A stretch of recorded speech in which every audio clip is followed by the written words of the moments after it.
brother Sunilji Pandya sir,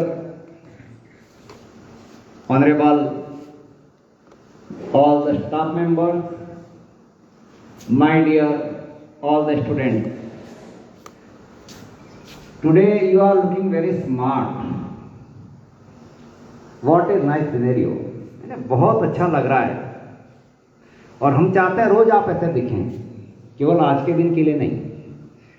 तो बहुत अच्छा लगा और आपकी जो पीरियड्स के अंदर एक्टिविटीज थी और विशेष करके जीके, कुछ चीजें ऐसी थी जो मुझे भी पता नहीं थी, आज मालूम पड़ा। लेकिन उनसे मैं पूछूंगा, अधूरा कुछ बताया कि एक ऐसा राज्य है इंडिया का जो जिसके सारे जिले किसी कंट्री के साथ अपनी सीमा साझा करते हैं। वो कंट्री का नाम नहीं बताया, वो तो त्रिपुरा तो ठीक है, लेकिन किस कंट्री के साथ करते हैं वो आपने शायद मिस कर दिया, तो वो बताने का प्रयास करें क्या? यस, बांग्लादेश। ओके, तो आज हमारे बीच उपस्थित हमारे मुख्य अतिथि आदरणीय सुनील जी पंड्या सर का मैं विद्यालय परिवार की तरफ से हार्दिक स्वागत और अभिनंदन करता हूं। मैं हमारे गेस्ट को ये बताना चाहूंगा कि एवरी सैटरडे यहां पर कोई गेस्ट हम बुलाते हैं और उसी कड़ी में आपको इन्वाइट किया है। तो बच्चों, जब भी कोई गेस्ट आते हैं तो उनका इंट्रोडक्शन होना जरूरी है। तो मैं इनका इंट्रोडक्शन देना चाहूंगा। आप सुनील कुमार पंड्या मूलतः दंबोला के रहने वाले हैं और दंबोला में ही सीनियर सेकेंडरी स्कूल्स में पॉलिटिकल साइंस के लेक्चरर्स हैं। हमने और आपने मिलकर काम किया है रामस्वरूप में। मैं आपकी कार्यशैली से काफी प्रभावित हुआ हूं। मेरी एक हार्टली इच्छा भी थी कि आप मॉडल स्कूल ज्वाइन करें, लेकिन चूंकि आप पॉलिटिकल साइंस के हैं और यहाँ पॉलिटिकल साइंस की पोस्ट नहीं है, इसलिए वो पॉसिबल नहीं है और इनकी भी इच्छा थी। एनीवे, इनके बारे में मैं कुछ जानकारी आपको देना चाहूँगा।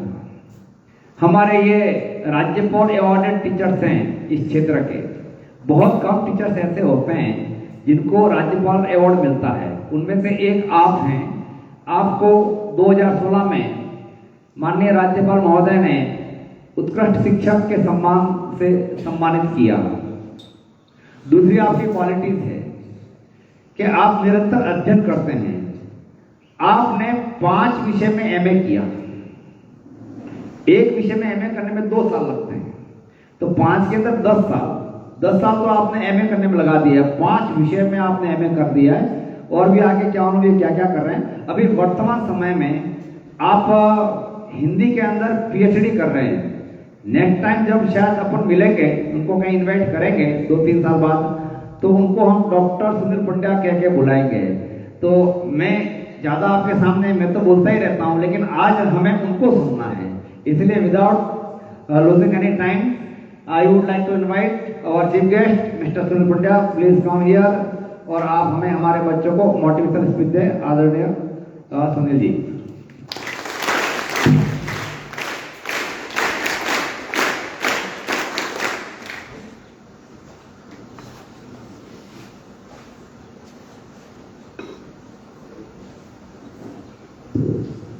हेलो,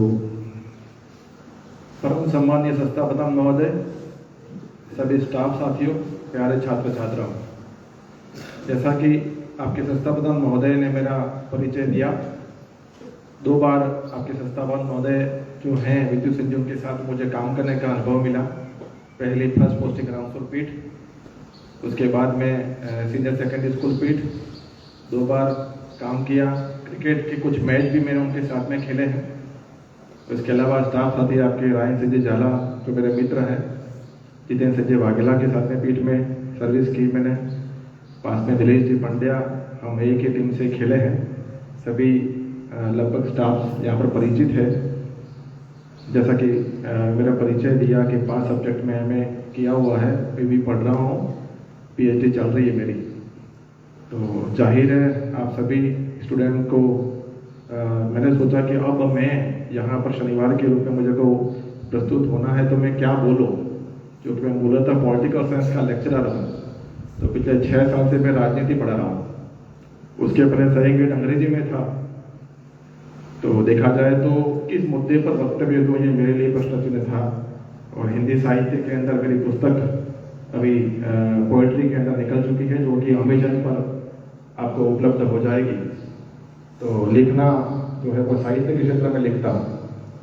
तो इन सभी चीज़ों को दरकिनार करते हुए मैंने सोचा कि जो ज्ञान मेरे पास में पड़ा हुआ है उसको मैं साइड पे कर देता हूँ और आपको केवल मोटिवेशनल स्पीच के रूप में कुछ यहाँ से दे करके जाने का एक विश्वास दिलाता हूँ। तो रात भर मैंने यही सोचा कि जो बच्चे यहाँ पर मौजूद हैं, इनका नाम जिस स्कूल में पढ़ते हैं उसका नाम ही विवेकानंद मॉडल स्कूल है। तो आप अपने जिस नाम से हैं उस नाम को तो आप भली-भांति परिचित हैं, पर हम शुरुआत करते हैं इस दुनिया के अंदर हमारी आकाशगंगा, इसको शायद मिल्की वे के नाम से पुकारते हैं। उस आकाशगंगा के अंदर कई तारे हैं जिसमें सूर्य भी अपना एक तारा है सौर मंडल का। हमारा जो सौर मंडल है उस सौर मंडल के अंदर हमारी पृथ्वी है। अब पृथ्वी और सूर्य के बीच की जो दूरी है वो भी निश्चित है, शायद 151.26 मिलियन किलोमीटर के आसपास है। जो प्रकाश की गति है वो भी शायद निर्धारित है, 3 × 10⁸ के आसपास कुछ उसकी प्रकाश वर्ष की कुछ गति है। उसके अलावा हमारी पृथ्वी के अंदर एक गुरुत्वाकर्षण शक्ति है, उसकी भी स्पीड फिक्स है, उसका भी मापन फिक्स है। 9.8 ms² के आसपास उसको नापते हैं, उसकी इकाई है अपने अपने। हमारी पृथ्वी की सूर्य से दूरी, गुरुत्वाकर्षण बल, आकर्षण बल जिसे कहें, उसके अलावा जो अपने अक्ष पर जो घूमती है 23.56.4 घंटों के अंदर एक चक्कर लगा देती है, जैसे कि दिनों रात होते हैं। ये सारी सृष्टि में अगर इस जितने भी मैंने आंकड़े दिए उसमें से थोड़ा बहुत भी परिवर्तन हो जाए तो हम जिस जगह बैठे हुए हैं वहां पर हम बैठे नहीं रह सकते। हमारी पृथ्वी के अंदर बहुत सारी हलचल हो जाएगी। तो वैज्ञानिकों ने ये सोचा कि क्या ये सिस्टम जो है वो हमारी पृथ्वी के ऊपर ही है, किसी खातिर हम जिंदा हैं। तो उन्होंने 1977 के अंदर एक स्पेस के अंदर कुछ एयरक्राफ्ट भेज दिया, वाइजर नाम का एयरक्राफ्ट 1977 के अंदर भेज दिया। लगभग 45 साल होने आए, वो अभी अभी हमारे सौरमंडल को क्रॉस भी कर चुका है, केवल यह पता लगाने के लिए कि क्या इस दुनिया में पृथ्वी के अलावा भी कहीं पर जीवन है। तो उस वाइजर स्पेस एयरक्राफ्ट के अंदर कुछ ऐसी रिकॉर्डिंग डाली गई जिसमें विभिन्न प्रकार की आवाज थी, विभिन्न जानवरों की आवाज थी, विभिन्न मनुष्यों की आवाज थी। उसके अलावा विभिन्न मनुष्यों के चित्र भी लगाए थे, चाहे गोरे हो, काले हो, अफ्रीकन हो, इंडियन हो, अमेरिकन हो, सभी के चित्र भी उस एयरक्राफ्ट में लगाए हुए हैं कि ये जहां जहां भी स्पेस में घूमेगा वहां पर कहीं से भी अगर सिग्नल मिल जाए कि क्या इस सृष्टि के अंदर हमारे अलावा भी कोई जीव है, तो उसका कनेक्शन यहाँ पर पृथ्वी पर जो सैटेलाइट लगाए गए हैं, जो प्रयोगशाला लगाए गए, वहां पर वो सिग्नल मिल जाए। मगर आज दिन तक 45 साल के अंदर वैज्ञानिक अभी तक यह कहने में असमर्थ है कि इस पृथ्वी के अलावा कहीं पर भी जीवन है। तो केवल हमारी आकाशगंगा, ऐसी हजारों आकाशगंगा है, उस आकाशगंगा के अंदर हजारों तारे हैं जिसमें एक तारा हमारा सूर्य है और एक कण के रूप में हम पृथ्वी पर विराजमान हैं। आप और हम सब एक कण के ऊपर विराजमान हैं। उस कण के ऊपर जब हम अवतरित हुए हैं, इस सृष्टि के अंदर जब हम आए हैं, तो क्या हम ऐसे ही चले जाए? ये हमारे लिए सोचने का विषय है, क्योंकि पूरे ब्रह्मांड को सोचना और समझना ये अपने बूते की बात नहीं है। जितने भी टेलीस्कोप लाओ वो टेलीस्कोप आपके फेल हो जाएंगे, ब्रह्मांड तक नहीं पहुंच सकते। हम इस छोटे से कण पृथ्वी पर विराजमान होकर के हम इस धरती पर क्या करने के लिए आए हैं, इसके बारे में सोचना पड़ेगा। आपके स्कूल का नाम स्वामी विवेकानंद मॉडल स्कूल। मात्र 39 साल की उम्र में विवेकानंद जी इस धरती पर से स्वर्ग सिधार गए। जब वो मर गए तब उनकी उम्र मात्र 39 साल थी। दुनिया में कितने ऐसे लोग हैं जो 80-80 साल 90-90 साल जिए फिर भी उनको कोई नहीं जानता। तो हम स्वामी विवेकानंद को क्यों जानते हैं? क्योंकि उन्होंने 39 साल की उम्र तक वो काम कर दिखाया जिसकी खातिर आप और हम इस विवेकानंद मॉडल स्कूल में बैठे हुए हैं। ये हमारे लिए गर्व की बात है। तो उम्र कितनी भी हो, ये मुद्दे की बात नहीं है, मगर उस उम्र के अंदर हम किस तरह से जिए, क्या काम करके जाए कि आने वाली पीढ़ी हमको याद रखे, ये हमारे जीवन का लक्ष्य होना चाहिए। ऐसे बहुत से उदाहरण हैं जो बहुत ही कम साल के अंदर, अलेक्जेंडर पॉप, इंग्लिश लिटरेचर अगर आप पढ़ते हो तो अलेक्जेंडर पॉप के बिना आप इंग्लिश लिटरेचर नहीं पढ़ सकते शायद। और रैम ऑफ ब्लॉक उनकी एक कालजयी रचना थी। मात्र 35 साल की उम्र में इस धरती से विदा हो गए। फिर भी इंग्लिश लिटरेचर का कोई भी व्यक्ति अलेक्जेंडर पॉप को पढ़े बिना आगे नहीं बढ़ सकता। उम्र कितनी भी हो, पर हमारे अंदर वो मादा होना चाहिए कि हम जीवन में कुछ कर दिखाएं। अब्राहम लिंकन लकड़हारा का लड़का था। पुस्तकालय से पुस्तकें उधार मांग करके पढ़ता था। उसके पास में खुद की पुस्तकें नहीं थी। 7 दिन की मोहलत मिलती थी कि ये पुस्तकें ले जाओ, 7 दिन में पढ़ के रिटर्न करनी है। मजबूरी में पूरी की पूरी चढ़ कर जाता था। और स्कूल के अंदर आपकी तरह जब पढ़ने के लिए बैठा, टेबल के ऊपर गलती से लिख दिया उसने PA। गुरुजी आ गए, सर आ गए, बहुत डांटा उसको, क्या लिखा तूने? अब्राहम लिंकन को डांट पड़ी तो उसने कहा कि मैंने PA लिखा है। क्या मतलब ये PA का, क्यों लिखा तूने? बहुत सबकी क्लास के अंदर सबके सामने डांटा उसको। अब्राहम लिंकन ने डरते हुए जवाब दिया, सर PA का मतलब है president of America. Abraham Lincoln ने लिखा PA, उसका मतलब अपने सर को बताया कि सर ये मैंने लिखा है प्रेसिडेंट ऑफ अमेरिका, क्या मतलब हुआ इसका? उसने कहा कि मैं अब्राहम लिंकन, मैं एक दिन प्रेसिडेंट ऑफ अमेरिका बनने वाला हूं, वो मैंने अपने टेबल पर लिखा है। ये था उसका जज्बा, उसका जुनून।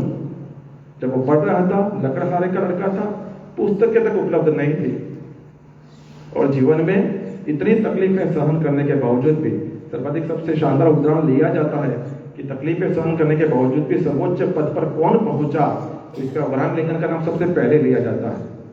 कितने बार चुनावों के अंदर वो हारा है, उसके बावजूद भी वो सबसे बड़ी ताकत अमेरिका का राष्ट्रपति बना।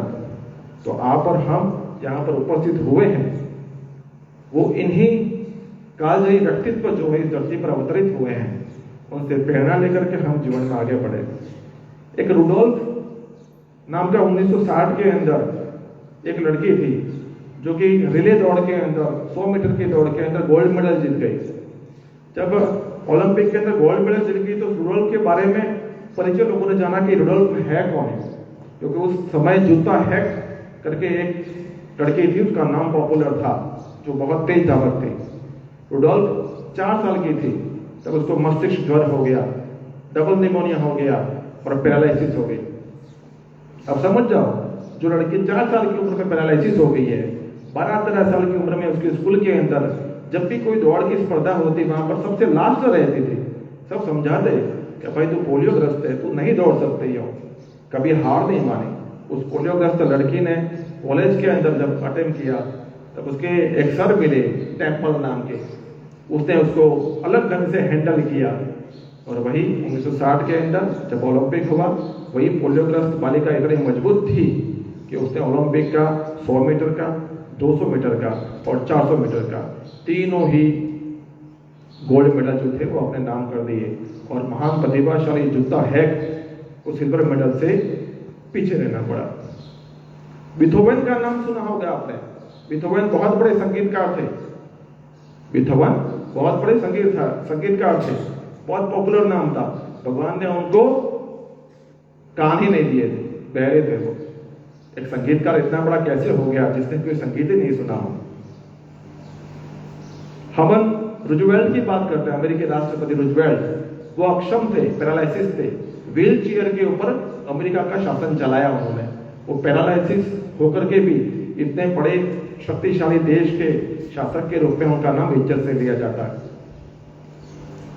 तो महान बीथोवन हो या फ्रैंक रूजवेल्ट हो, ऐसी बहुत सी हस्तियां हैं जिन्होंने अपने जीवन के अंदर अपनी शारीरिक अक्षमताओं को दूर करते हुए जीवन में आगे बढ़ने का प्रयास किया। और यही नहीं, उनको इतिहास के अंदर भी आज भी हम एक आदर्श व्यक्तित्व के रूप में जानते हैं, उनको फॉलो करने का प्रयास करते हैं। तो आप और हम सब यहाँ पर जो उपस्थित हुए हैं, हमको भगवान ने आँख, कान, नाक सब कुछ व्यवस्थित दिया है, हमारे शरीर के सभी अंग व्यवस्थित दिए हैं, कहीं कोई कमजोरी दी नहीं है, मगर उसके लिए हमको परिश्रम करना पड़ेगा। जॉन मिल्टन ने जब पैराडाइज लॉस्ट जब पुस्तक लिखी थी, सुबह 4 बजे रोजाना उठा करते थे, तब जाके पैराडाइज लॉस्ट लिखी उन्होंने। नेहा वेबस्टर, जिसके नाम से वेबस्टर डिक्शनरी चलती है, इंग्लिश डिक्शनरी के अंदर अलग अलग डिक्शनरी है, उसमें एक वेबस्टर डिक्शनरी भी फेमस है। 36 साल लगे थे उसको वो डिक्शनरी पहली बार बनाने में। कठिन परिश्रम करना पड़ता है जीवन के अंदर। तो जो भी लोग जीवन में आगे बढ़े हैं, मैंने आपको इतने सारे उदाहरण दिए, चाहे बीथोवन संगीतकार हो, चाहे स्वामी विवेकानंद हो, अलेक्जेंडर पोप हो, अब्राहम लिंकन हो, रूजवेल्ट हो, ये सारे उदाहरण मैंने आपके सामने इसलिए दिए हैं कि हमारे सामने एक ही जीवन है। मैंने क्या कहा, इस आकाशगंगा के अंदर पृथ्वी एक कण है, इसी के ऊपर जीवन है, इसी के ऊपर जीवन है, इसके अलावा कहीं पर भी जीवन नहीं है। और उस जीवन के अंदर भी आपको मनुष्य के रूप में अवतारित किया है, ये ईश्वर की कृपा है। अगर आपको घोड़ा, गधा कुछ भी बना दिया होता तो आप क्या करते? आपके पास में कुछ भी करने के लिए नहीं था, आपके पास में आपकी प्रतिभा दिखाने के लिए कुछ भी नहीं था। तो इस सृष्टि के, इस आकाशगंगा के कण पृथ्वी पर एक मनुष्य के रूप में आप अवतरित हुए हो, तो जीवन के अंदर आप अपनी जितनी भी ताकत है, जितना भी समय है, 24 घंटे का समय सभी को दिया है। तो उस 24 घंटे के समय में कैसे हम समय को व्यतीत करते हैं वो हमारे पर निर्भर है, उसी से हमारी पहचान है। हमारे जो 24 घंटे हैं उसमें हम समय कैसे व्यतीत करते हैं, वो आने वाले समय में हमारी पहचान बनने वाला है, वही दुनिया हमको याद रखने वाली है। तो आप अपने 24 घंटे रोजाना कैसे व्यतीत करते हैं उस पर फोकस कीजिए और उसका अधिक से अधिक उपयोग कीजिए, तो जीवन के अंदर आप भी और महान शख्सियतों के अंदर अपना नाम शुमार कर सकते हैं। तो आज इस स्कूल के अंदर मेरे को सर ने बुलाया, इसके लिए उनका बहुत बहुत आभार। और आप सभी बालक और बालिकाओं को मैं इतना ही निवेदन करूंगा, हालांकि एक सर के रूप में निवेदन नहीं करना चाहिए, आदेश देना चाहिए, और मैं निवेदन करना चाहूंगा अपना जीवन जो एक ही बार इस धरती पर आप अवतरित हुए हो, आप धरती पर आए हो, तो उस जीवन को सार्थक करने का पूरा प्रयास कीजिए। अस्तु, जय हिंद।